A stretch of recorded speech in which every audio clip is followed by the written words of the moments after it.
Noon arrived, and the female employees all stood up at once and headed to the break room in a group. Some of them had their purses and cell phones, ready to go out for lunch. Most of the men preferred eating out. Watching almost everyone leave, I took my lunch box out of my bag and opened the lid. That's when Sam peeked over my shoulder from behind. John, you brought that cheap-looking lunch again? He always ate out, but he probably delayed his departure just to tease me. When he came back from lunch, he'd always boast loudly, "I ate at this famous French restaurant that was in a magazine," or "the midday set meal at the traditional restaurant was amazing." He always flaunted his wealth, being a college grad from a rich family, and has been looking down on me, a high school grad from a poor background, ever since we started working. I lost my parents in an accident when I was in elementary school, and my grandma raised me ever since. She had her own business, so we got by, but I didn't get new stuff like other kids, nor could we afford luxuries. Being made fun of for being poor was a regular occurrence. But my grandma would always cook my favorite meals. Eating delicious food can make you forget your sorrows. She'd say, It'll make you want to keep going the next day. whenever I had her meals and talked with her, my spirits were lifted. Her meals are what kept me going. So, when Sam mocked the lunch box my grandma poured her heart into, I couldn't stand it. I retaliated with, "This is a homemade lunch my grandma made for me. Don't make fun of it. And why does it matter to you what lunch I bring?" Even though we started working here at the same time, I always used formal language with him since he had a higher educational background. Predictably, he kept teasing, Looks like something an old lady would make. The colors are all off, and everything's just brown. The whole office smells like stew now because of you. Think of your colleagues who have to work here. No one else ever complained about eating lunch at the desk. Even our manager brings his own lunch box made by his wife. It was clear he was just bullying me. The best way to deal with people like him is to ignore them. Responding just encourages them or makes them more aggressive. No matter how much he ridiculed my lunch, I shouldn't react. So, I ignored him and began eating.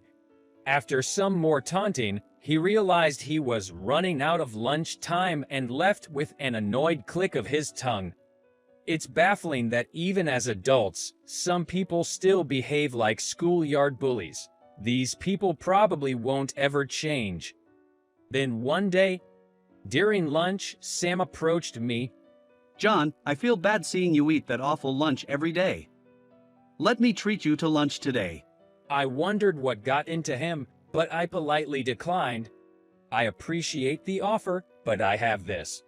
Before I could finish, he grabbed my lunchbox wrapped in a cloth. He then unwrapped it and opened the lid, exclaiming, Yuck, this lunch smells like trash. Not even worth eating. To my shock, he dumped the contents into a nearby trash can. Of course, the contents began to fall out, bit by bit. What the? Stunned and at a loss for words, I watched as he said, Now you have no reason to say no. I'll take you to a top-tier Western restaurant today, 100 times better than that lunch. I was seething with anger. Sam, what have you done? You're going to pay for this, I said in a deep, resonant voice. Noticing the change in my demeanor, a confused Sam said, What? Suddenly, a voice rang out from behind. Excuse me, John. Did you bring the lunchbox I asked for?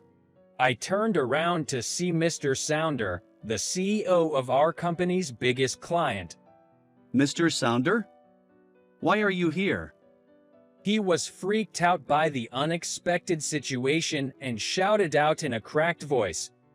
Noticing the lunchbox in Sam's hand and the discarded contents in the trash, Mr. Sounder looked astounded and asked, What's going on here?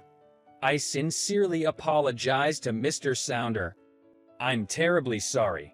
The truth is, my grandma packed a lunch for you with some of your favorite deli dishes, but I am unable to deliver it to you anymore. My grandma owns a deli, and Mr. Sounder was a regular there. Since he moved away, he hadn't been able to visit the deli as often. So, knowing that I had a meeting with our CEO today, he'd asked me to bring him a lunch box. Mr. Sounder's gaze was fixed on the food in the trash can. Who threw this away? Though he phrased it as a question, his tone was confident. Sam visibly flinched. It was me. He replied with a disappearing voice, his face pale as though he might faint at any moment. What gave you the right to throw away someone else's lunch? How could you do something so terrible? Mr. Sounder's voice of anger echoed throughout the office. The manager, who was enjoying his wife's packed lunch, rushed over and immediately apologized to Mr. Sounder. I deeply apologize for our employees' behavior. Even though he didn't fully understand the situation, he knew better than to upset an important client. Realizing the gravity of what he had done, Sam also apologized with the manager. I'm so sorry. I'll buy you a comparable lunch right away. However, this only deepened the frown on Mr. Sounder's face. You don't get it. Do you know why I specifically asked him to bring me that lunchbox? It was filled with dishes his grandma made with love. If I wanted a store-bought lunch, I would have gotten one myself. At a loss for words, Sam began to cry, but Mr. Sounder coldly responded. You should be apologizing to John and his grandma, not me. It's quite unsettling to think that we have such an irresponsible employee. I pulled out another lunchbox from my bag and handed it to him. I'm not sure if it has your favorite deli dishes, but this is a homemade lunch box my grandma packed for me. Would you accept this one instead? He was taken aback. But isn't this your lunch? I nodded reassuringly. It's okay. I'll just have Sam treat me to lunch today. This time, it was Sam's turn to be surprised.